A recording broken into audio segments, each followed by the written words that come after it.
I'd like to call the meeting of the Urbana City Council to order. Would the clerk please call the roll?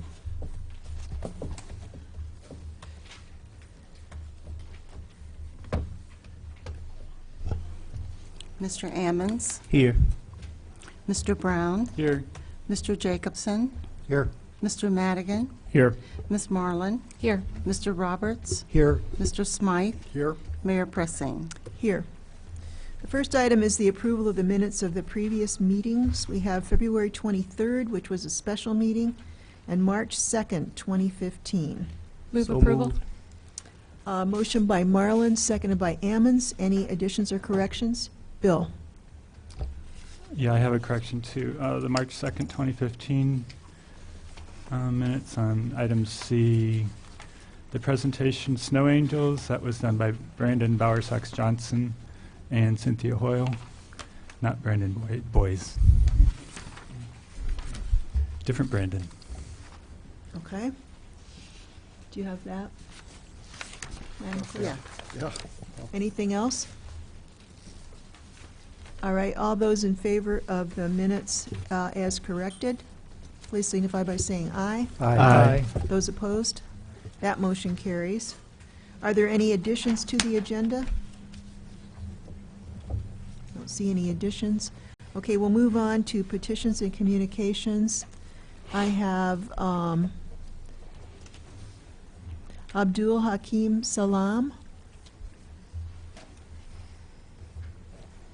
You want to come up to the front and take a seat there? And if you could, please speak into the microphone, which yeah. Just give us your name, please, for the record. My name is Abdul Hakim Salam. I'm at 1907 Shelley Court, Urbana. I did forward everyone an email regarding this Day of Gratitude. I don't know, did all the council members get a copy of it? Yes. Okay, good. All right. Well, all right. What I'd like to do is request that we establish in the city of Urbana a Day of Gratitude. I addressed the council a few, 2 years ago, and unfortunately I couldn't come back. I was too, when I did address it, it was in the month in which the day was supposed to be requested, so I was too late. This year, after having visited with a few of the council members, it was suggested that I do it in March, so that when May comes around, it would be the process could have gone through. Now, I first began this process with trying to go from the top down. I met with Senator Burris at the time. It didn't work with him.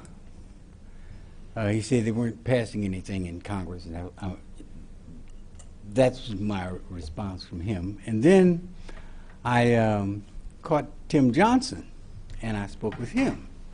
And he said that I was in contact with his staffers and that sort of thing in Washington, but all of a sudden all the communication stopped. So that was the end of it there. Now, what is this Day of Gratitude, and what is it about? Well, number one, you don't have to have anyone to get off from work. It's one of those things that you do. Just being grateful for life and for what life offers you. And very briefly, in recent years, many scientists have begun examining the link between religion, good health, both physical and mental. Now, two scientists, Dr. Michael McCollum, who's now at the University of Miami, and Dr. Robert Emmons, who is actually a graduate from the University of Illinois. They came up with what is called gratitude theory. They did the similar work. I forgot the book, so I could just present it to you, on gratitude theory. So when we began to look at that, what they found was that it enhances, gratitude plays a significant role in a person's sense of well-being. From Cicero to Buddha, many philosophers and spiritual teachers have celebrated gratitude. The world's major religions, including Christianity, Judaism, and Islam, and Hinduism, the Hindus, praise gratitude as a moral, beneficial emotional state that encourages. You have 1 minute left. Oh, okay. That encourages reciprocal kindness. So, this particular day, hopefully, being Urbana is in the heartland, hopefully we could light a torch for the rest of the country. Starting at Urbana with this particular day, then moving on to Springfield and have them declared as a state, a day of gratitude for the state, and then perhaps we can move it to Washington and make it a national day of gratitude.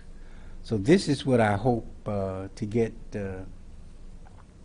your support on. Thank you. Okay, thank you. Dennis? Yes, Abdul. So how would you imagine people would actually celebrate this? Well,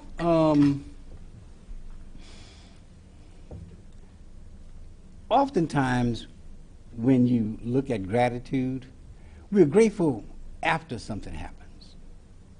You know, we're grateful for this occurring, or like, for example, I had a medical procedure. I'm grateful that it was successful. With this particular day, consciously consider who have helped you to get to where you are today. What circumstance? Maybe give them a card. Take them out to dinner. If you don't have an individual, be grateful to the Creator that you are the way you are. It has been found that this particular process not only provides a sort of reciprocal effect on individuals, but it's a healthy kind of thing. Myself, I carry around most of the time a gratitude rock to remind myself to be grateful. Emmons has in his experiments used a gratitude journal, and in the process of using the journal, he showed that they tested people that actually listed the kinds of things that they would be grateful for. One that listed just what went on through the day, and the other listed all the bad things that occurred. And he found out that the individuals that listed the situations that they were grateful for, really they were healthier, they did better in the community, the whole 9 yards. So what I'm saying is that an individual can be grateful any way they would feel free to do it. So I guess what I was trying to get from you, and I think you answered it, was that whether this was going to, you imagine this as being just an individual practice or something which a community would somehow have an event. Well, that's likely to happen as well. Okay, I think, I see. yes. Thank you. Sorry. Mm-hmm. Charlie? Yeah, Mr. Slum, you know, so you're trying to start a national movement, but it strikes me that we already have Thanksgiving. How is this different from that? Good question. Well, Thanksgiving is more of a,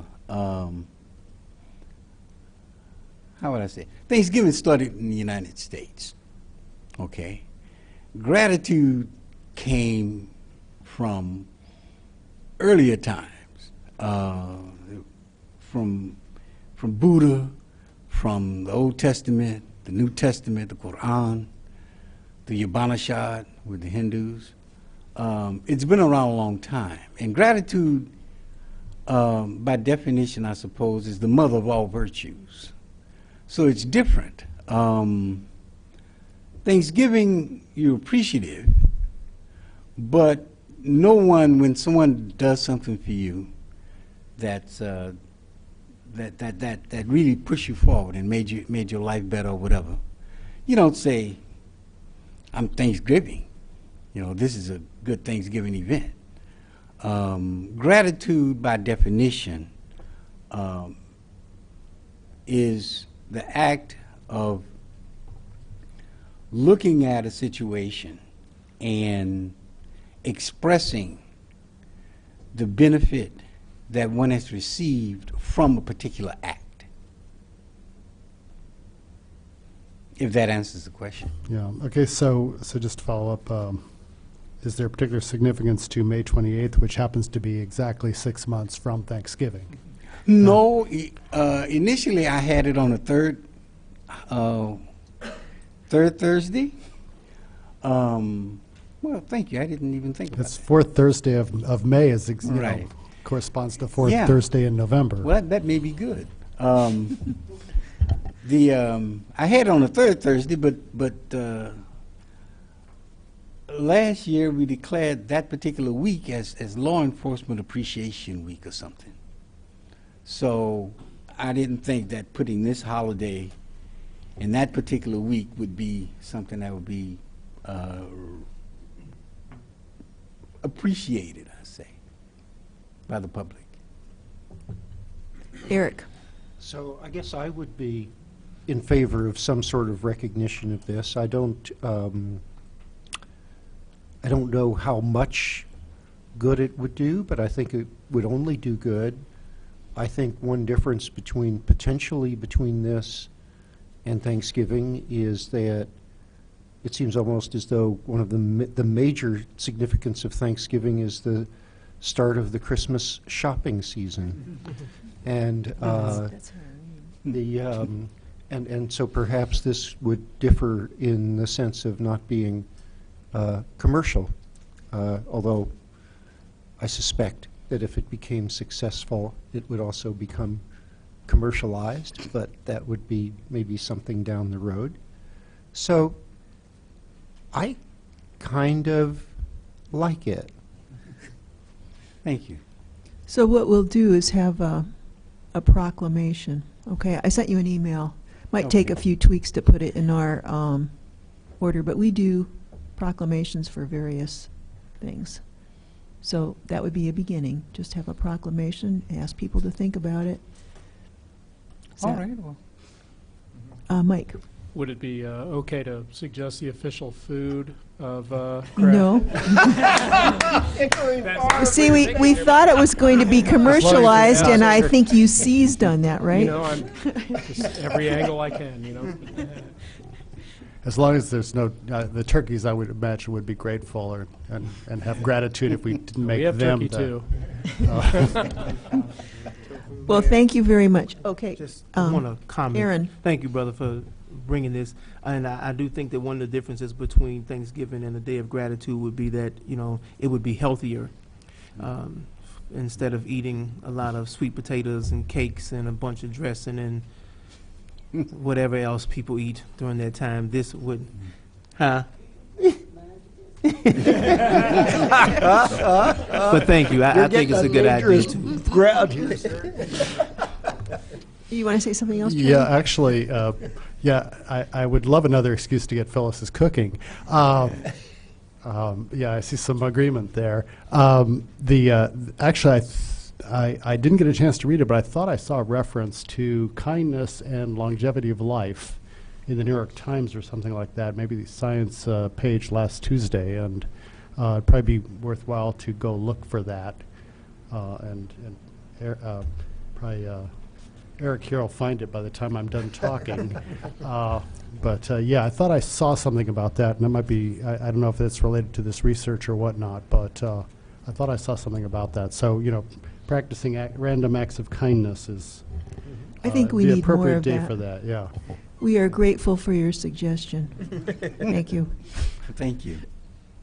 And is there anything else I may be required to do? No, I'll edit the resolution and send it back to you for your review. Okay, thank you very Okay. much. Thank you. Bishop King James Underwood does not wish to speak, but is wants to be known on the record is still concerned about the sewer problems at the Dr. Ellis subdivision. Megan Gillette, did you want to speak now or later? Well, you just want to say that you're for your project. Well, we think you are, yes. We're happy about that. Jonah Weisskopf? Oh, from the same group, okay. All right, anyone else want to address the Urbana City Council? All right, we'll move on. We don't have any unfinished business that we're going to deal with, so we'll go to our reports of standing committees, the Committee of the Whole. Is that Aaron? So I have That to was introduce all Aaron. of these, that's how that works? Oh, okay. Yes, Aaron. All right, so we have ordinance number 2015-03023, an ordinance approving a redevelopment agreement with HD Dwell LLC, 202 West Illinois Street. Move Community approval. Development. Say for the committee, I so moved. And for the committee, I so move. Second. Okay, motion by Ammons, seconded by Madigan. Any discussion? Would the clerk please, oh, Bill, go ahead. Well, I talked to Megan before, but since I brought this anyway, I just wanted to point out that starting the process to get your permit and plans approved from Public Health can take a long time, so they want you to start as soon as possible. And they do even tour your place of business or potential place of business before you buy it or before you sign the lease, and they'll let you know if there's any problems or anything. And she's done that, but I brought the paperwork anyway to show that you can go through. There's a little pamphlet that tells what's involved. You can get started early. They'll tour it with you, and then the design review process, once you get your designs from your architect, you have to apply for the design review, and that can take about a month. So all that can take some time, and then you go on from there. But just kind of check in with them every step of the way and make it a smooth process, because I do notice that Urbana has a lot of entrepreneurs and people that have never run restaurants before, so it's kind of new to all of them, and it's a lot different than working with chains. So they just want to make sure that you get started early, and they'd be happy to walk through the process with anyone who wants to start a restaurant. Okay, Eric? So I just want to make public note of the fact that I did get a communication from a concerned constituent, and I actually don't know the latest resolution of that, but we went back and forth a couple of times, and I had suggested that individual contact you, Megan, and I'm going to guess, because I haven't heard anything adverse. I believed firmly that discussing the project with you would allay the concerns, and it looks to me as though it did, because I see another face behind you who is also smiling. So, so thank you for thank you for helping us to deal with our constituents as well as with your project. Okay, we have a motion by Ammons, seconded by Madigan. Would the clerk please call the roll? Mr. Ammons? Yes. Mr. Brown? Yes. Mr. Jacobson? Yes. Mr. Madigan? Yes. Ms. Marlin? Yes. Mr. Roberts? Yes. Mr. Smythe? Yes. That motion carries. Ordinance number 2015-03024, an ordinance revising the annual budget ordinance FY 2014-15 redevelopment agreement with HG Dwell LLC. And for the committee, I so move. Motion by Ammons, seconded by Smythe. Any discussion? Would the clerk please call the roll? Mr. Ammons, Yes. Mr. Brown, Yes. Mr. Jacobson, Yes. Mr. Madigan, Yes. Miss Marlin, Yes. Mr. Roberts, Yes. Mr. Smythe. That motion carries. Resolution number 2015-03-011R, resolution for improvement by municipality under the Illinois Highway Code MCOR project. Hold on. Wait, one more vote missing. Beg your pardon? Mayor Pressing, that was a budget amendment. Oh. Well, I think I'll vote yes. Sorry. Okay. Sorry. So we'll start that again. All right. So resolution number 2015-03-011R, the resolution for improvement by municipality under the Illinois Highway Code, the MCOR project, Green Street improvements, Wright Street to Race Street, and for the committee, I so move. Second. Okay, motion by Ammons, seconded by Smythe. Any discussion? Would the clerk please call the roll? Mr. Ammons? Yes. Mr. Brown? Yes. Mr. Jacobson? Yes. Mr. Madigan? Yes. Miss Marlin? Yes. Mr. Roberts? Yes. Mr. Smythe? Yes. That motion carries. Resolution number 2015-03-012R, resolution for improvement by municipality under the Illinois Highway Code, MCOR project, Green Street improvements, Wright Street to Busey Avenue. And for the committee, I so move. Second. Motion by Ammons, seconded by Smythe. Any discussion? Would the clerk please call the roll? Mr. Ammons? Yes. Mr. Brown? Yes. Mr. Jacobson? Yes. Mr. Madigan? Miss Marlin? Yes. Mr. Roberts? Yes. Mr. Smythe? Yes. That motion carries. Ordinance number 2015-03-025, an ordinance revising the annual budget ordinance FY 2014-15 MCOR project, Green Street improvements, Wright Street to Race Street. And for the committee, I so move. Motion by Ammons, seconded by Smythe. Madam Mayor, Yes. I need to recuse myself. I'm going to keep that simpler from now on. That's a street thing. sorry. I got ahead. You're back on, You're on right? G. Okay. Anyone have a comment on that ordinance? I He is, rescind my recusal. okay, you are welcomed back. If there are no comments, would the clerk please call the roll? Mr. Ammons? Yes. Mr. Brown? Yes. Mr. Jacobson? Yes. Mr. Madigan? Yes. Miss Marlin? Yes. Mr. Roberts? Yes. Mr. Smythe? Yes. Mayor Pressing? Yes. That motion carries. Ordinance number 2015-030-026, an ordinance approving a First Amendment to an agreement for use of right-of-way with Campus Communications Group, Incorporated. And for the committee, I so move. A second. Motion by Ammons, seconded by Roberts. Any discussion? Would the clerk please call the roll? Mr. Ammons? Yes. Mr. Brown? Yes. Mr. Jacobson? Yes. Mr. Madigan? Yes. Miss Marlin? Yes. Mr. Roberts? Yes. Mr. Smythe? Yes. That motion carries.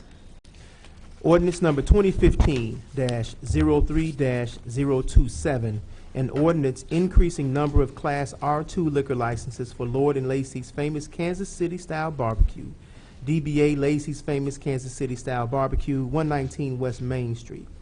And for the committee, I so move. Second. So this is the one I'll recuse myself from, even though I'm always happy to have more barbecue in town. Generous man. Now, that was a motion by Ammons, and the second was, who was the first second there? Diane? Okay, by Marlin. Any discussion? If not, would the clerk please call the roll? Mr. Ammons? Yes. Mr. Brown? Yes. Mr. Jacobson? Yes. Miss Marlin? Yes. Mr. Roberts? Yes. Mr. Smythe? Yes. That motion carries. Mr. Madigan will join us. Okay, reports of special committees. I don't believe we have any. Reports of officers. Brandon Boyes. Just going to go over Economic the development. highlights of the Economic Development Activities Report for February. We issued a request for proposal for the 200 Vine site just here north of City Hall. And as you may have also noticed, Goodyear has fully relocated off that site. They're now open up at North Cunningham, and the Goodyear Corporation came and removed all the branding from the building. So we are ready to go. The proposals for that project are due May 8th, and we'll have a optional meeting for interested developers this Wednesday here in the council chambers at 2 p.m. Action Jackson Comics held their ribbon cutting at 123 West Main Street last week, I guess. So it was technically in March, but we're going to squeeze it in there. Action Jackson, although I don't think Jackson goes by Action Jackson, but I can't help but call him that. He lived in Urbana, I think some 20 or 30 years ago, and has moved back from Bismarck, North Dakota. He worked for the city of Urbana, actually. So this was our first long-distance recruitment, I guess.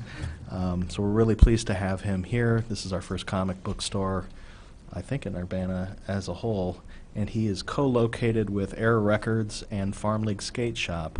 So it's all in the business mall there at 123, next to where Lord & Lacey's is going and where Miras Technologies is. So we have a very full little business mall there with some interesting shops. Across the street, Heel to Toe is in the process of their expansion. The fourth storefront for Heel to Toe will be called Innovative Bracing. And down the street, you may have noticed today, the demolition work at 204 West Main resumed, so the sidewalk has been blocked off to protect the public as they take down that old facade, and then they'll begin work on a new one. Out at Gregory Place, there's plans. I had written to this report, Chinese restaurant is what I'd been told, but I believe this is the Korean restaurant, the Korean barbecue, that was reported in the News Gazette as well. I think it's one and the same restaurant. I don't think there's two coming. So I believe it's a Korean restaurant, another barbecue, right? So we'll see. But maybe we need a barbecue district or a barbecue TIF district or something. The official food of Urbana. Barbecue appreciation. Also, you may have seen in the news or on I think it was on Facebook quite a bit too. Urbana Boulders is a rock climbing business that's looking to open. They have run a successful crowdfunding campaign. They have raised over $10,000, and I think they still have about a week's worth on that fundraising duration. You may recall about 2 years ago we had a number of startups who utilized crowdfunding, and I think they all raised about maybe $4,000 each. So this has been a very successful fundraising effort. We think it'll be a great business to have up on North Cunningham Avenue. Wanted to draw attention to a program that's going to be launched at the Urbana Farmers Market in 2015. It's called Farm Fresh and Fast. At the market, a new recipe card will be available each week that'll focus on recipes that are quick, healthy, and use seasonal foods. As part of this program, Natalie Kenny Marquez, our market director, will co-host a cooking segment each week on WCIA News CI Living for 28 consecutive weeks. Wow. So Natalie will be very grateful if she doesn't catch anything on fire, she said during the cooking segments. But I think she's taking it on, but it'll be a good feat, a great accomplishment for our market director. But it'll help raise awareness about the farmers market and the options to eat healthy there. So we're excited about that. The Urbana Grants Program awarded all of its grants for this calendar year. There's going to be a celebration on March 27th in the back room at Pizza M to celebrate the recipients of those grants. And if you didn't, if nothing brought this to your attention yet, the state of Illinois issued 2 licenses for medical cannabis dispensaries. The 2 for our, I think, 10-county area were both issued for downtown Urbana. The first was NewMed RX, and they plan to locate at 105 East University Avenue.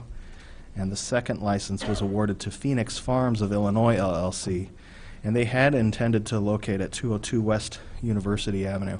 However, the state is requesting that they move 1,000 feet away from the NewMed RX dispensary location, and therefore they are currently in a process of searching for another location.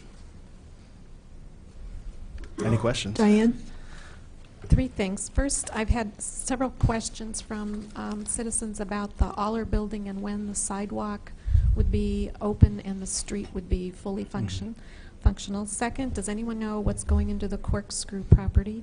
And third, I think City Council cooks with Natalie would be an interesting thing. I was just whispering that to him. I will bring that to Natalie's attention.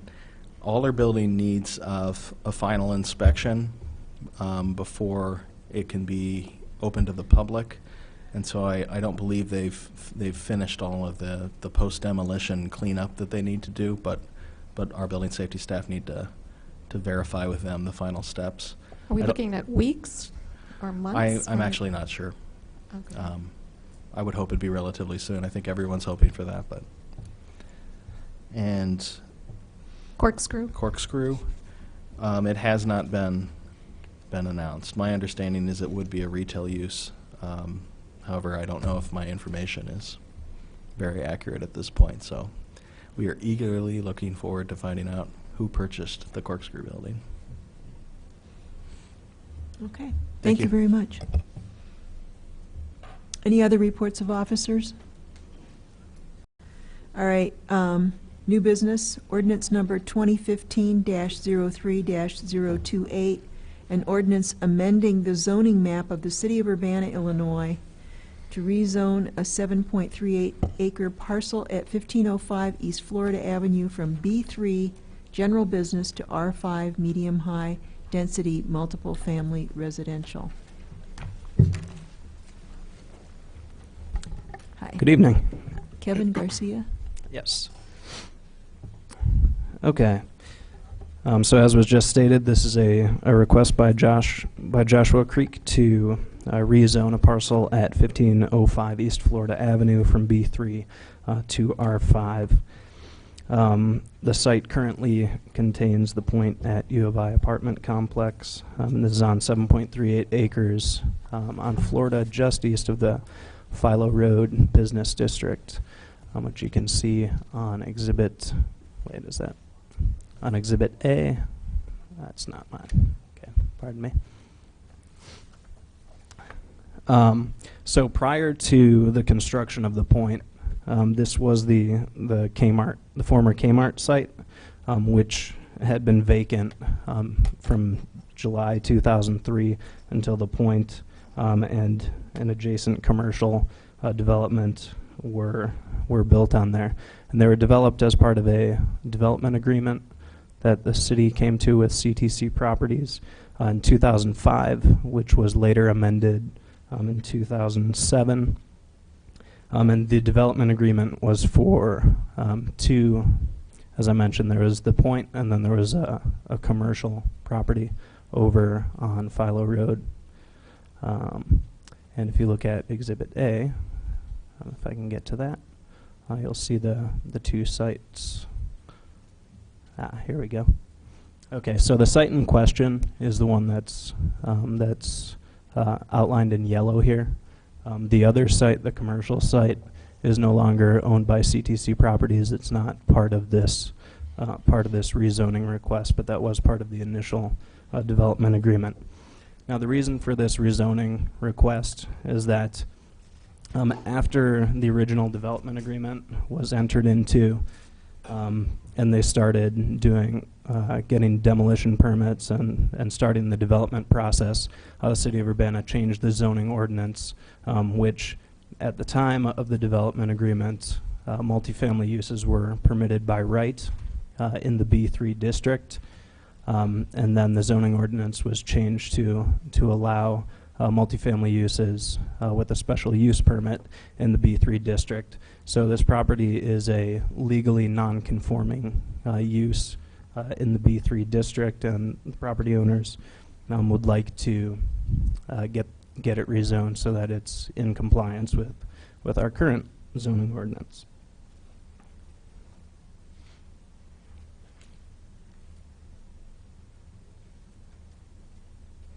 We brought this to the Plan Commission on March 5th, and after a brief discussion just about the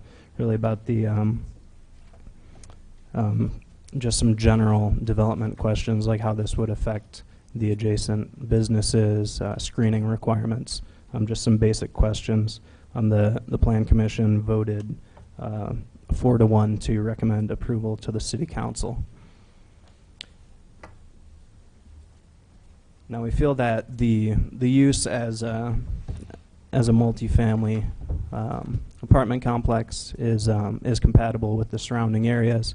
And as you'll see, there's the Philo Road Business District to the left, or to the west. There are other multifamily apartment units to the north and to the east, and then it transitions into a single-family residential zoning to the northeast.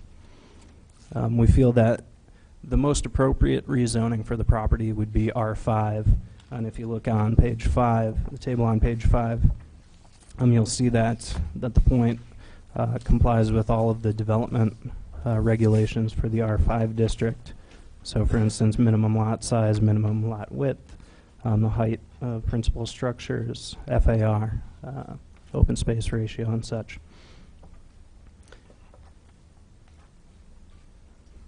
The comprehensive plan identified this area. If you look at Exhibit Exhibit C on the future land use map. This area was identified as community business, but it was noted that there would be potential for alternative land uses for redevelopment, and the redevelopment agreement that was signed to convert or to allow this property to be a multifamily use was drawn up in the same year that the comprehensive plan was adopted. So we feel that it does meet with the spirit of the comprehensive plan. It also meets some of the goals of the comprehensive plan, like promoting a balanced and compatible mix of land uses, promoting infill development, since this was on the site of the former Kmart, which had been vacant for a while, and some other goals from the comp plan. Now, every time we do a rezoning, we evaluate the rezoning based on the LaSalle criteria, and these are all detailed in the memo that I sent out. So I'm not going to run through each of these in detail. But we do find that it's compatible with the surrounding land uses and the surrounding zoning. As I mentioned, we feel that the property value of this property would certainly increase if it were, or it wouldn't be, it wouldn't decrease if this rezoning were allowed, and it wouldn't affect surrounding property values. And I just wanted to reiterate that before this property was developed, that site had been vacant for more than 2 years, and when it was finally built in 2007 and 2008, that seemed to be a good use, and we think it's been successful since then. As I mentioned, the Plan Commission recommended that City Council approve this request. Staff would also recommend approval, and I can take any questions if anyone has any. Any questions? Diane? Just to be absolutely certain, the only thing we're rezoning is the actual land area that these apartments are sitting on, and then that the rest of the commercial remains B3. Correct. Okay. Yeah. Charlie? This is a more general comment. I support this, but I know that there's been talk of looking at overlay district for the Philo business corridor. I was on City Council when we did a major review and rezoning of a number of properties for a a multi-block area in the early 90s. Is there any reason not to maybe think of doing a more comprehensive review of the zoning of more properties along the whole corridor? No, I don't think that's, I think that's a good idea. That was actually brought up by at least one of our plan commissioners. They said this could be, just the first of, of a series of rezonings that might be appropriate for the area. So that's certainly something we can. Diane and Mike can look might have into. opinions, and they've heard from their constituents there. The other question sort of related to this is you bring in the comprehensive plan here.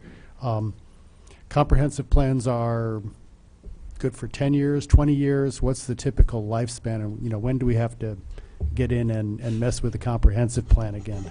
Well, I think that's generally up to just the feeling of, would be up to city council and staff. At 10 years old, our comprehensive plan is relatively young compared to what many other communities, what you see in many other communities. But I don't know. I guess that would just be at the pleasure of council and staff. Okay. Well, while I have the floor, I'll go ahead and move approval. I'll second. Yeah.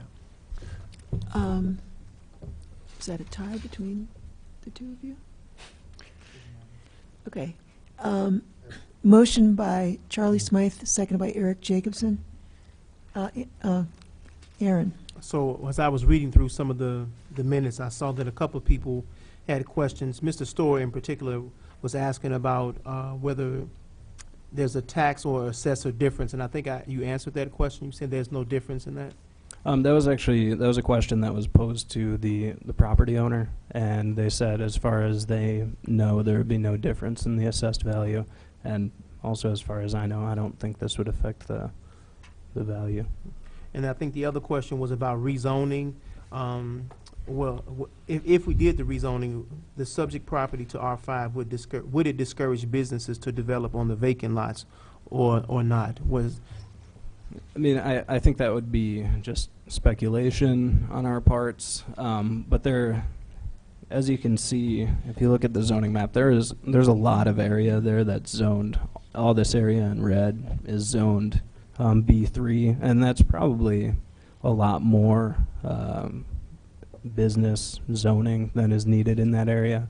I think most of the type of development that used to occur here is now going to occur further south by Meyer or out on High Cross. So it's probably, I don't think that it would really discourage business development. I think the type of development that was once envisioned here or once existed here is probably going to go to those other areas. All right, thank you. Mm-hmm. Eric. Since there were comments about general relationship between the plan and the zoning, I'm just moved to comment that, and actually it relates to my whole neighborhood, that you can do all the planning you want, but if you find that people are voting with their lives and their dollars to move a neighborhood in a different direction, I think you have to respect that. So I have lived for, now this September it'll be 44 years in a wonderful old house that a previous plan said should be torn down to the ground and be part of a business and apartment complex that would stretch from the campus to the downtown. Now, a number of us said no, and we invested in our homes, and we fought a pretty big battle with the city at that time. And so we now have a historic district instead of, so I actually really, I think this is very significant. I mean, this parcel is significant, but it's also significant that we are adjusting our plans and our zoning to a reality that's on the ground because of somebody who's invested a lot of, who's made a good investment and an investment that's good for the city and the property. So of course I'll support this, but I think it is significant in that respect. Dennis?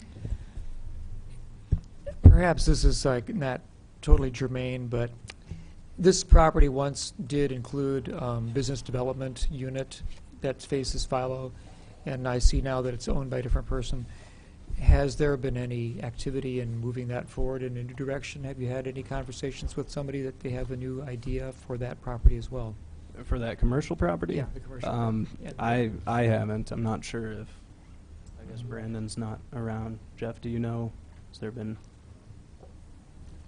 Yeah, okay. Okay. Would the clerk please call the roll? Mr. Ammons? Yes. Mr. Brown? Yes. Mr. Jacobson? Yes. Mr. Madigan? Yes. Ms. Marlin? Yes. Mr. Roberts? Yes. Mr. Smythe? Yes. That motion carries. Finally, we have ordinance number 2015-03-029, an ordinance amending the zoning ordinance of the City of Urbana, Illinois, revising Article 2, Article 5, and Article 7 to establish definitions, use provisions, and special use permissions for gaming halls.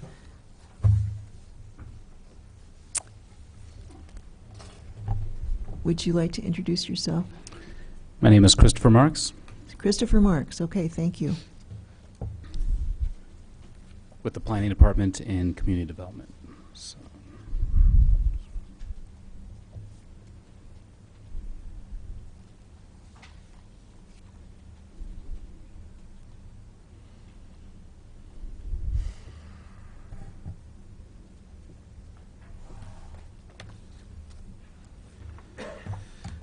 So the following is an amendment to several sections of the zoning ordinance to add definition and use provisions for gaming halls in the city. The proposed amendment would add a definition of gaming hall to Article 2, as well as add gaming hall to the table of uses in Article 5, Section 1. It would also add a use restriction requiring a special use permit with use provisions in Article 7. Gaming hall is a relatively new sort of business in the city, the state. Since the state legalized gaming machines about 5 years ago, you'll see that gaming has reached areas of the state beyond just riverboats, casinos, and horse tracks. Quickly review the terms of the law. 5 machines per establishment. Municipalities are given the option of deciding how to allow video gaming within their borders, and they must be granted a liquor license to have a gaming license. Policy in Urbana allows for video gaming machines at establishments with liquor licenses and has a current cap of 12. Obviously, that is under consideration for being raised, but pending at 12 for the moment. With the emergence of gaming, there have been the traditional and expected establishments that have liquor licenses, taverns, restaurants, sports clubs, bars, fraternal associations like our local VFW, American Legion.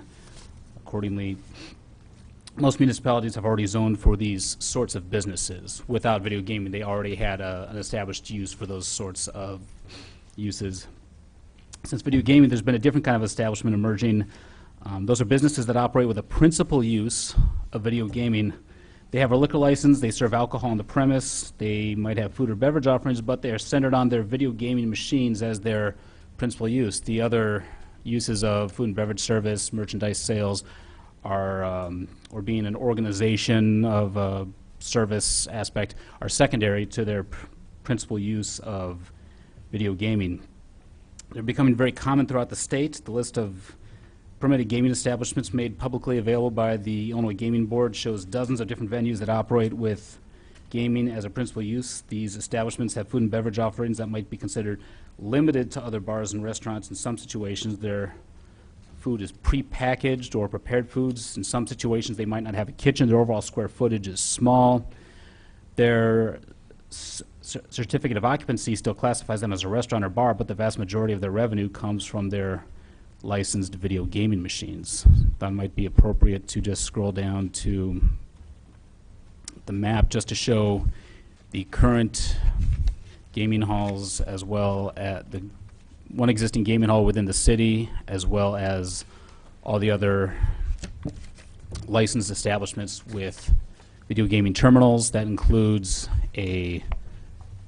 two different licenses that are pending, one of them which would be a gaming hall, and then 2 that were inquired about, one which would also be a gaming hall. So that currently establishes 1 gaming hall under the proposed definition in this ordinance that exists, 1 that has a license pending with the state, and 1 that has inquired to local government about possibly establishing business within the city. So these establishments go through the traditional process of having their liquor licenses annually approved by the city council. Their gaming license, dependent upon their liquor license, also goes through an annual review period. The city still has its appropriate vetting process for the business in the municipal code. Many other communities in central Illinois have had to accommodate these sort of uses. Some communities have outright prohibited them, preferring to set aside video gaming as only an accessory use to businesses. Some of the varying communities can be seen in the table prepared. You'll see Peoria is considering this month whether to raise a moratorium or not. The city of Bloomington decided that it is not permitted. Some communities have established a new category in their code for liquor licenses to allow for businesses with some restrictions as well. Some have it as a conditional use permit with certain limitations. And they also have varying degrees of defining what a gaming hall is. They might refer to as gaming cafe, gaming parlor, or a boutique gaming hall, etc. Herein lies a discrepancy with the zoning ordinance that there is no definition of zoning policy for this type of use. The zoning administrator must rely on existing classifications to properly document these businesses during their permitting. In the statute,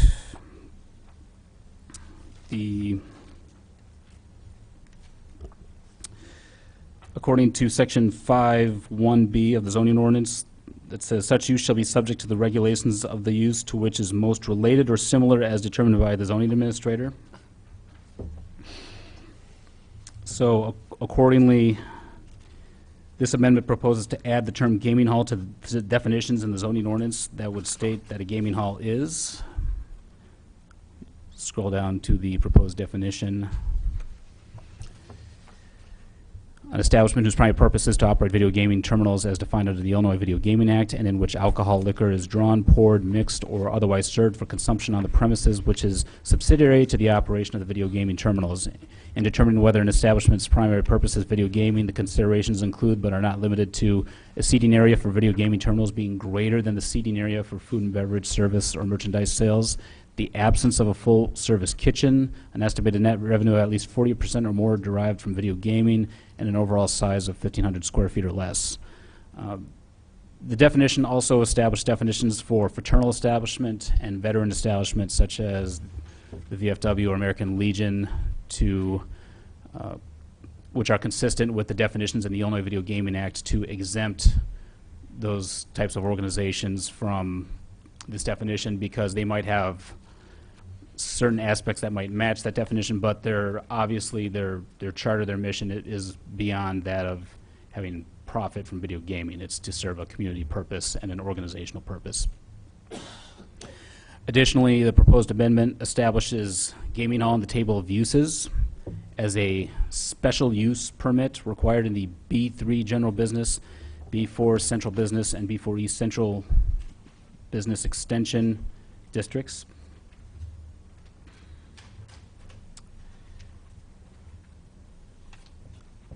So the proposed allowance would be consistent with where bars and restaurants and overall entertainment venues are located. It keeps them insulated and buffered from residential or mixed-use neighborhoods. It also prevents it from being located in any university-oriented district as well, and minimizes the possibility of someone under 21 being able to patronize the establishment. Additionally, there is a proposed amendment to Article 7. Let me just scroll to that. To add conditions under special terms and conditions for a special use permit, and then it establishes a 500-foot separation between a pre-existing daycare facility, school, or place of worship as defined under the Religious Corporation Act, as well as a 500-foot separation requirement from any licensed gaming hall or establishment containing, or an establishment with a licensed video gaming terminal.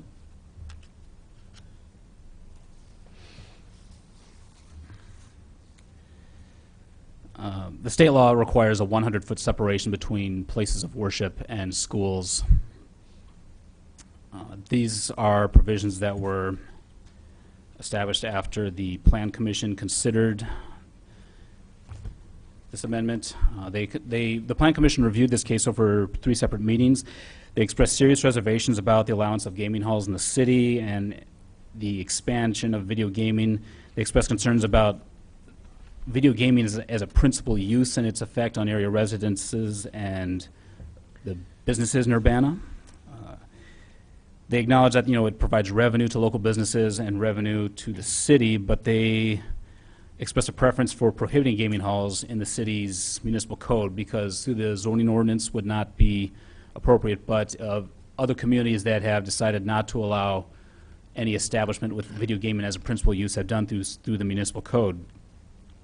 The commission decided to recommend approval of an amendment that heavily regulates gaming halls as an alternative only if the city council decides not to ban such uses through the city code. So the requirements would be through a special use permit and the distance requirements as given for existing gaming holders. So the Plan Commission voted 5-0 to forward the approved amendment to council. And I also want to briefly mention that the proposed amendment is consistent with the comprehensive plan's goals of minimizing incompatible land uses as well as developing a diversified and broad stable tax base and developing a focused approach to economic development. So. Okay, thank you very much. Any questions? Bill? On the definition, I'm trying to figure out what the considerations include but are not limited to means. Does that mean that they must conform to each of those 4 conditions and there may be others, or does that just mean that the zoning the zoning administrator would take those 4 things under consideration but maybe not hold them to each of those 4 things? It's not a complete inclusive, but just 4 criteria to provide guidance for the zoning administrator to make a determination if it's a gaming hall or not. Several criteria that are hard and determinable, some that are more to the determinant of the administrator, but it's not inclusive of all 4 or it must meet all 4. It can be. So if it didn't meet one of them, like the revenue, and it met all the others, the zoning administrator could say, no, this isn't a gaming, what are we calling it? Parlor? No, hall. Gaming hall. That would be possible, but the discretion goes to the zoning administrator in terms of making that decision. And then is there a definition of full service kitchen? I mean, does that mean you have to have a oven and stovetop and hood and it means a 3-compartment sink? It's meant to be a part of your establishment that can be used for food preparation, as opposed because the existing facility or the existing business in Urbana that operates as a gaming hall does not have any area in its premises that allows for food preparation. It simply has pre-prepared sandwiches in a cooler. So at another establishment that has a license pending, which also is established in Savoy, they have an area where they're able to warm up food and prepare food. So it's basically means an area for food preparation. Okay, so I mean, this picture they gave us of Dottie's, what it would look like, it looks like it has a hand washing sink but no dishwashing sink, and probably a cooler and a microwave and some counters, Pepsi machines. So that would be considered a kitchen? I would have to see the picture in Okay. question, but My understanding was that Dottie's does have a kitchen. Is that correct? So this is a different category, I think. Okay, yeah. Apartment house. Yeah, okay. a venue might still have a kitchen, but it does not mean that it's not a gaming hall. It can Okay. still be qualified as a gaming hall, even if Right, it but when doesn't. they came to us, they said they had a complete kitchen. It Mhm. was, I think, a larger establishment. And then just one more, as far as how existing things that may have been considered a gaming hall, like, there may be debate over Emma's and Dottie's, but I would have considered them gaming halls. Hotspot definitely would have been. So I assume Hotspot is grandfathered in. There's nothing we can do with that. Yes. If somebody wants to open a restaurant at the former Fiesta and have a video game terminal, that wouldn't be a gaming hall.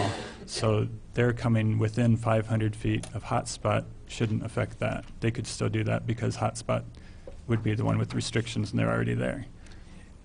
Well, that, and also if they are operating with video gaming as a accessory use, not a principal use. Right.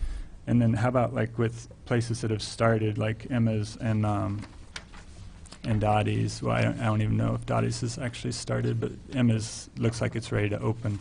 So if that would have been a gaming hall, but they've already done all they already have their liquor permit. I guess they have a gambling license. They don't have one from us, but they may have a state. I believe they have a, Emma's has a pending license with the Illinois Gaming Board.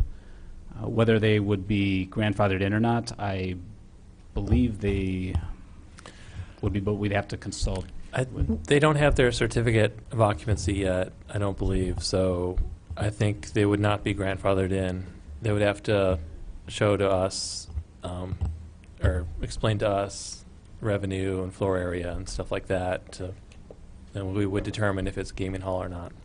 Well, also, we have a limit of 12 establishments, and we haven't dealt with that. That is coming up.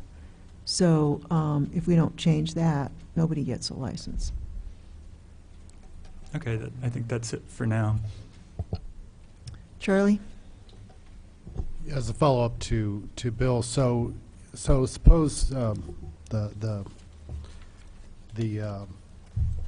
restaurant next to Hotspot were to open up, get going, get a video license, and Hotspot closed for whatever reason, the 500-foot rule would kick in at that point. They would be grandfathered in until, but if they were to cease business, nobody else could move in there then, if I understand this correctly. Correct. Okay. And their status as a legal nonconformity would end. Were you next? Okay, Eric and then Diane. So I don't usually invoke slippery slope analogies, but I feel as though we're standing on one perhaps here. Yep. I was very comfortable with, once I had looked into the relevant, research and heard a lot of discussion about permitting gambling machines in our restaurants and other and bars and such. Gaming halls are different.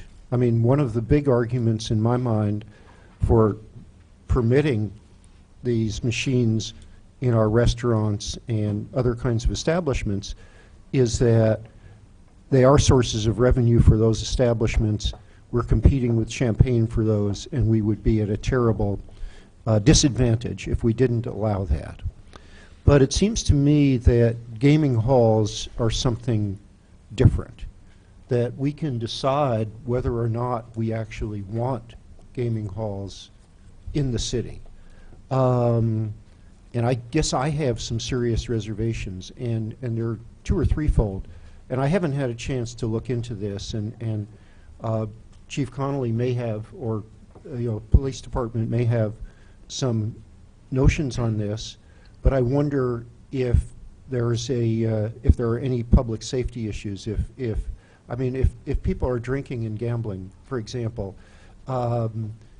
if they lose, they lose. If they win, it seems to me they're like targets for predators. There was at one meeting in which we were discussing the issue of applications for video gaming licenses. The only comment I heard from the chief was that there had been no concerns or issues with Hotspot, as established, as opposed to concern, or in terms of concerns about people consuming alcohol and gambling at the same time.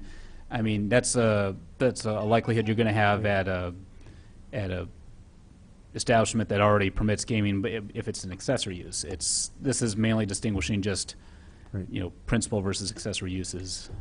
I guess the other thing that I'm concerned about is whether a proliferation of gaming halls. I mean, what we have so far is what we have, but if we kind of make a decision that in general, these are okay, and that we'll approve liquor licenses for gaming halls as readily as we approve them for restaurants or for bars where people, actually congregate for entertainment and conversation. I wonder whether they will start to have a tendency to crowd out the establishments that we really value.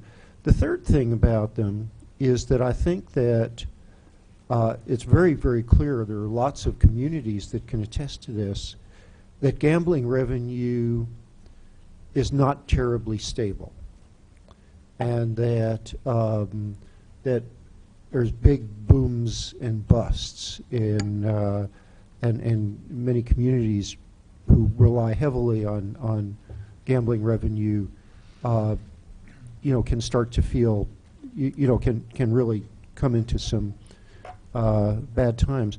So I'm not sure, I'm not absolutely convinced that I'm opposed to this, but I have some serious reservations about it. Now, I do understand that the import of the present, of the thing that's before us, would simply to establish a category, and that we could always consider gaming halls on a case-by-case basis, but I'm not sure. I think, but I'm not sure actually whether that would be the case, whether we could, and I guess this is maybe a question for legal staff. Please, I think this is maybe a question for legal staff, but I don't think I've run out of any prescribed time.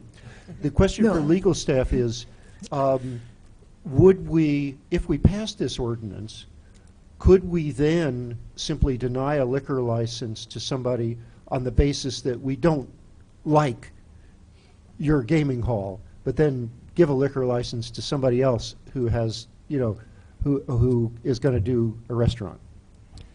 If you employ the current scheme, yes. The current scheme with liquor licenses is you have a set number. If you choose to increase that number to accommodate an applicant, a new applicant, which is exactly what you do, you always have the discretion not to increase the number. You have to be careful for the reasoning, but you always have the discretion not to increase the number. If you have a set number, and let's say they're set at 20 and you only have 12 liquor licenses for whatever establishment you're talking about, whether it's gaming halls or otherwise, and then you choose not to grant a license to one, but then you get into granting a license for another, then you can have charges of discrimination or boycott or what have you. And that's why for years it has been recommended that the licenses be limited, and then you just increase them if you wish to. That's how the city's approached it for a good number of years. What I'd like to point out, Eric, is that is what we will be bringing to the council, that we put this type of business on the same basis that we do liquor licenses, so that you, the council, would vote on them individually. So the question of how many is coming next. This is just defining in the zoning what they are, and your issues will be addressed when we come back with the next ordinance. Diane was next, and then Dennis. Yeah, yeah, this is one of those issues that it's a classic case of unintended consequences for these gambling halls to appear, because that I don't think was the original intent of the legislation, but they're here. So this proposed text amendment is a good start. I did have a question about the 500 feet from daycare, schools, churches, but I didn't see residential in there. And if we're allowing these in the central business district, where we're also encouraging residential occupation in the commercial district, how's that going to work? I mean, right now, we don't specify distances from residential, but the staff memo mentioned concerns about being close to people's homes, and apartments downtown would qualify as homes. So how is that? Are we going to think about that? Well, in the B3 and B4 districts, B4E is rather small. Most of the allowed uses in those districts are still primarily commercial and non-residential.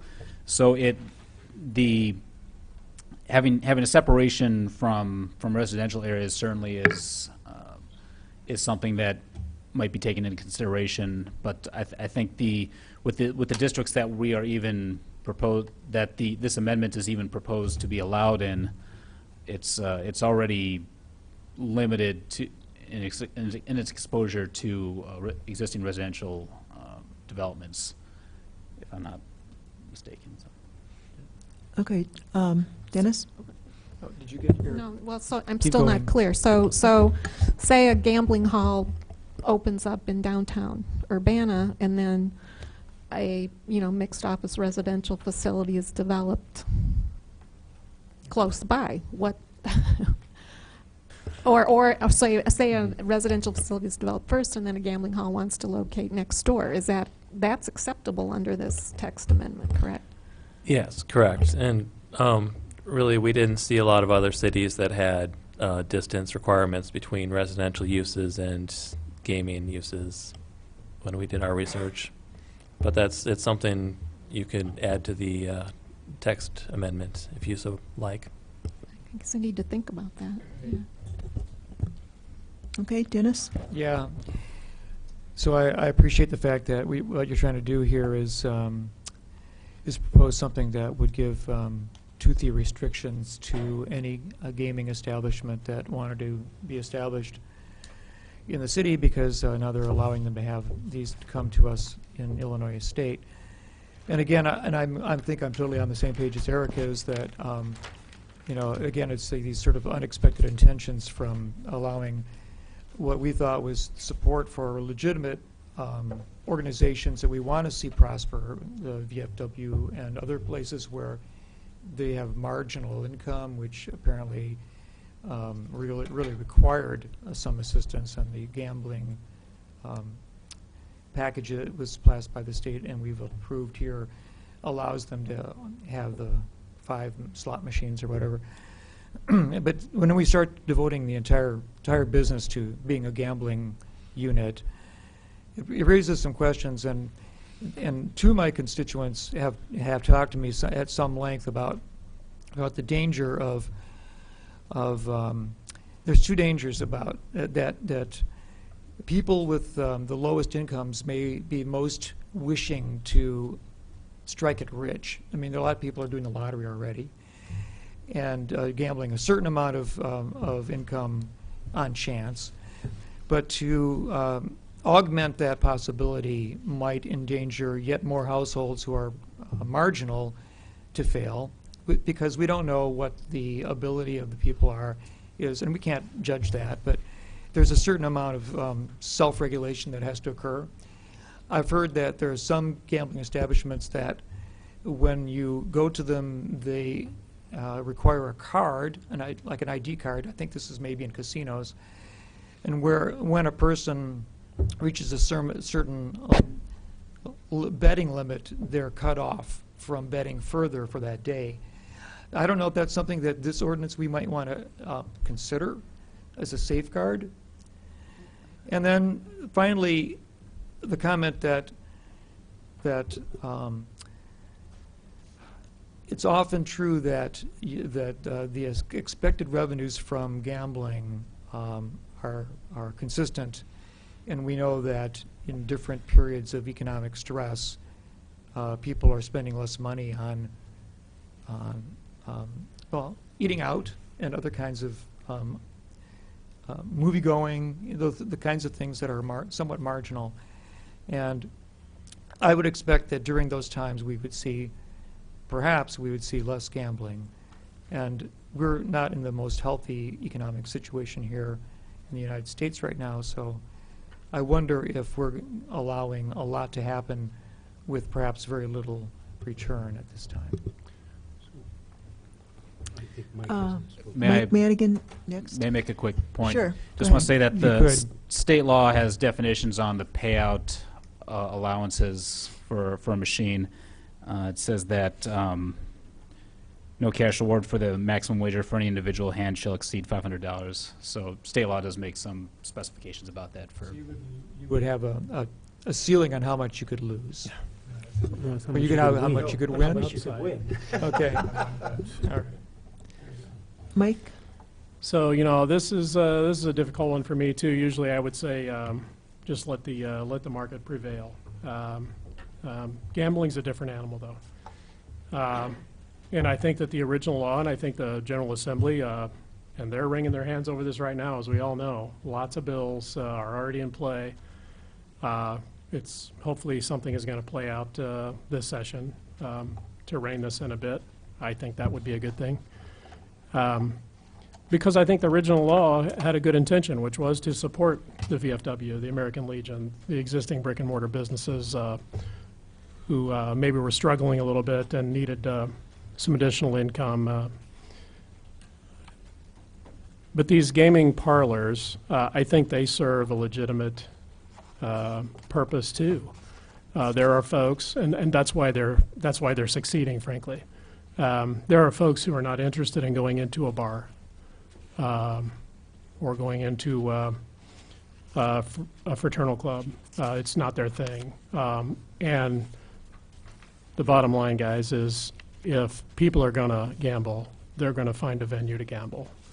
I don't necessarily think that we ought to be in the business of trying to preclude folks from gambling by making it inconvenient if that's what they wish to do with their money as adults. So I think a reasonable number of these things is appropriate. And defining them, I think, is appropriate as well. Defining them in the ordinance is appropriate as well. But, you know, the fact of the matter is, when's the last time there was a liquor license denied in town for a new concern? So I don't necessarily know that, okay, 2 years ago, and there have been several No. since, but Just, we don't just hand out liquor licenses. There are people that apply that do not get them, so it doesn't get to the city council. oh, well, fair enough. I guess that's things we don't see, so if that's the case, that's great. I'll retract that part. But I do think that there is a place for these kinds of businesses, but I also think that we ought to support the folks who have already built into their business plan what they have in their establishments right now, and to further dilute or compete with that to a great degree, I think would be a little bit of a disservice to the folks who are already established in this business. Who's next here? I think Aaron hasn't talked yet. I have something, but I've already... Aaron hasn't talked yet, so let's give Aaron the next. So I'm the more we talk, the more sort of confusing it gets for me, because I want to make sure that what we have before us is just to define, right? But if we pass this, then the next phase would probably be to implement something like that, right? Well, you know, if there are a lot of questions, maybe the thing to do is to send this to committee. Because I think there are very good questions here, and we could be here all night talking about it. But you're right, it is, at this point, it's just defining, and the whole issue of how many licenses do you want, we have prepared an ordinance on that. But you do have a lot of questions on this, so I don't think we're ready to act on it tonight. Charlie? Yeah, along those lines, I agree with what Mike said here completely. You know, there's probably a limited number of these that should be allowed. And I think it'd be very appropriate for us to send this to committee, get the other ordinances on the table so we can see how they all fit together. And one thing that what I would find really useful, since staff is here, is in the spirit of how many of these are going to occur, how many we want to allow, a map of the potential number of these that could be located, sort of like the billboards, you know, or you know the medical marijuana things. You know, there's a map of how many of these could be allowed, and that would give us an idea. You know, are we going to allow 3? We're going to allow 5? We're going to allow 15? I don't think we want to allow 15. We may not even want to allow 5. But we probably want to allow a couple along the lines of what Mike was saying. So I'd like to see how this would all work together. And the other thing, too, I think we might want to consider is whether we need a moratorium on this until the state acts. And maybe we can get some more information on that. You know, so... Are you making a motion, Charlie? Yeah, I move to send this to committee, and those are my things that I would... I'll second that. Okay, motion by Smythe, seconded by Marlin. Any discussion about that? Yes, Bill? Yeah, I have a little more discussion. You know, where you take notes and write them down, and you want to talk about it a little bit, Yeah. and then otherwise I'll forget it by the time we talk about it next time.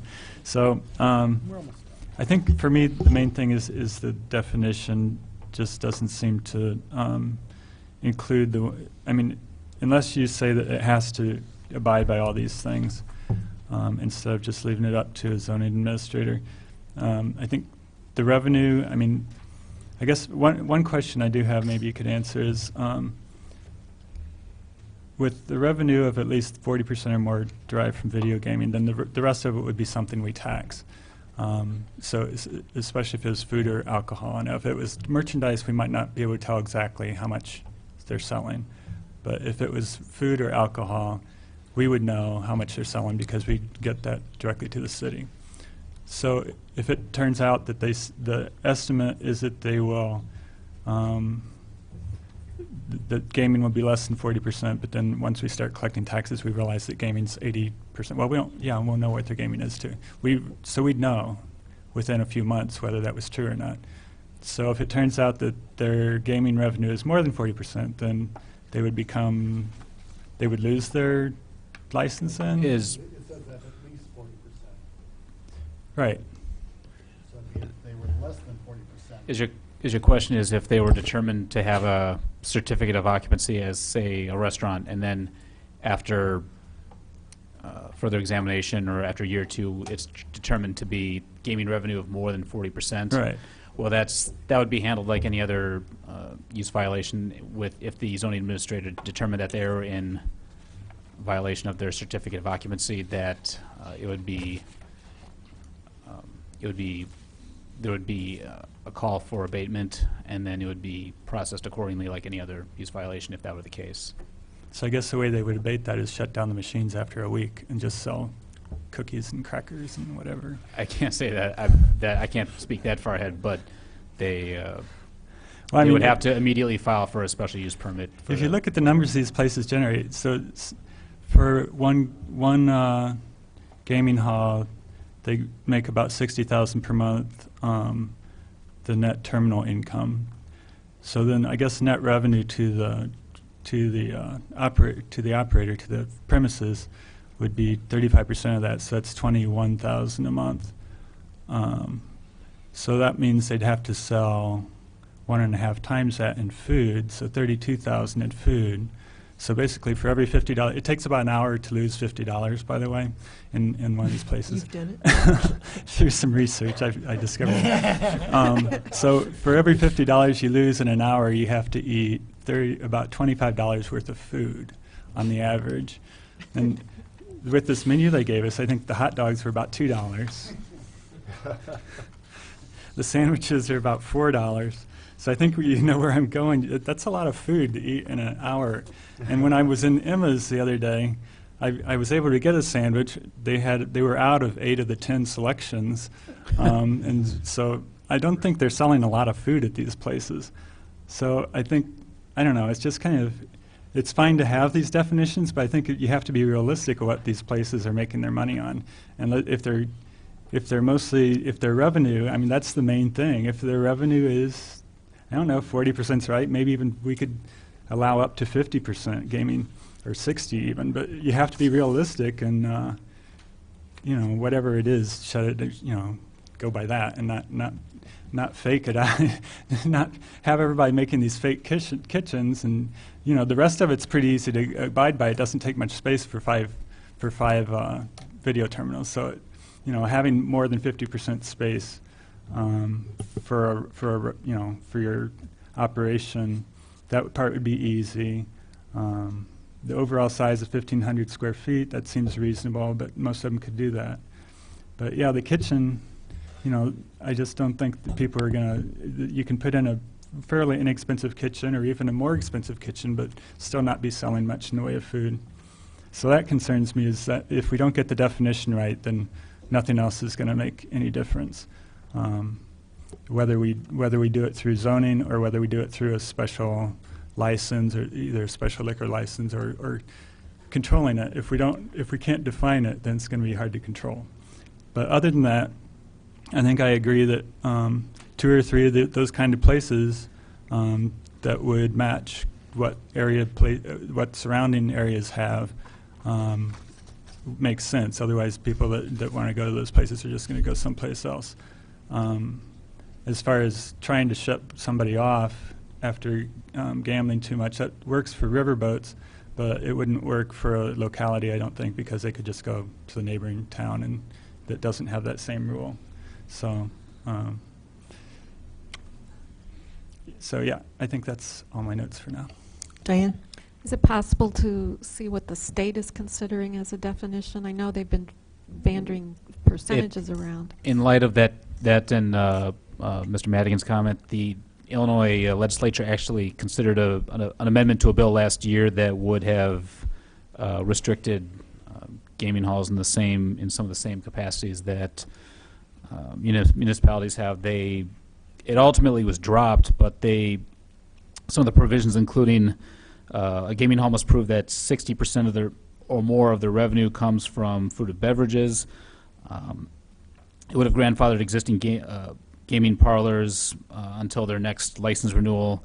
It also set a certain limit of only, I believe it was only 200 allowed in the state if they had 80% or more of the revenue from gaming, and it also made exemptions for fraternal organizations, and it said bowling centers or golf courses as well. So the state has considered it.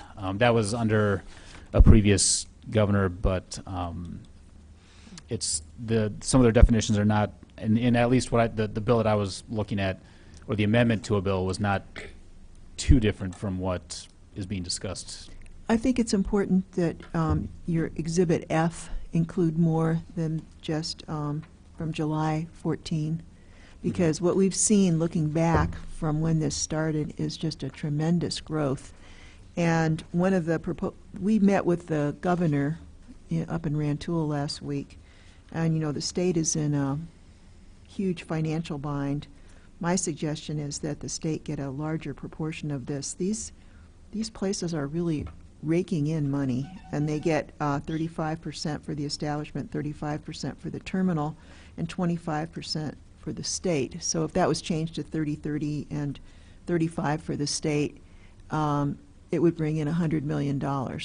And we had the state representative and the state senator here on Friday, and people were testifying that there's no drug treatment programs. They've all had to be closed down. You have to look at this in the context of what does the state need in terms of revenue and what is needed locally in terms of revenue. And I don't think that was something that the Plan Commission considered. They're looking at it from a different angle. So I think if we keep this in committee, I think we need more financial information, a longer time series here. Dennis? And it would be, I think I'd like to learn a little bit more about the typical company that would be running these organizations. In other words, I'm guessing these are not going to be local-owned little shops. That these are probably are these national gaming businesses that are expanding in Illinois through this or through the state's program and into the community, just as we're seeing medical marijuana being prepared and bid upon by national organizations. Well, if you look at the list of license holders through the state, you'll see lots of them with a common name. There's more than one Emma's, there's more than one Dottie's, there's more than one Ruby's, with several different common companies that are holders of these licenses. I think they're still separate companies based on, but similar name, and obviously of similar interest. It's also going off an established business model from that they've used in Nevada as well, targeting the same demographic, and so I think I'd have to look at it specifically, but I'm certain. These are national chains, pretty much. Then it sounds like. Under technically no, but literally probably yes. Okay, Eric? I guess the other thing that I'd like us to think about, and I don't know if the staff, how much the staff could think about this also, is it seems to me that there are some places where a gaming hall just doesn't fit in the character. I mean, the thing that comes immediately to my mind is I would rather not have a gaming hall on Main Street downtown. I really would rather not. I think that would change the character in a way that's not what we would like. I wouldn't have the same reaction to having a gaming hall in a strip mall. That's, you know, that's a totally different kind of character. So I guess I'd like us to think as much as possible, and I'd like the, you know, to whatever extent staff can help with the input, is you know, the just that kind of consideration. I guess the other thing is that I want to hear from the public. This says, unlike the previous time when we were considering, you know, just allowing these machines in the first place, we had an enormous public response. And I, you know, with some pain, I actually voted against the wishes of the great majority of my constituents who you know, contacted me because I felt it was in the best interests of the city. But I sure would not like, I guess I think that it would not be fair to the public for us to actually, you know, sort of legitimize gaming halls without them at least having a chance to realize that we were on the verge of doing this. Aaron? I don't know if this is correct, but I want to say call the question or something like that. Yeah. Thank you. All right. We have a motion by Smythe, seconded by Marlin, to send this ordinance 2015-03-029 back to committee. All those in favor, please signify by saying aye. Aye. Those opposed? We're sending it to committee, and if there is no further business, this meeting is adjourned. Thank you all.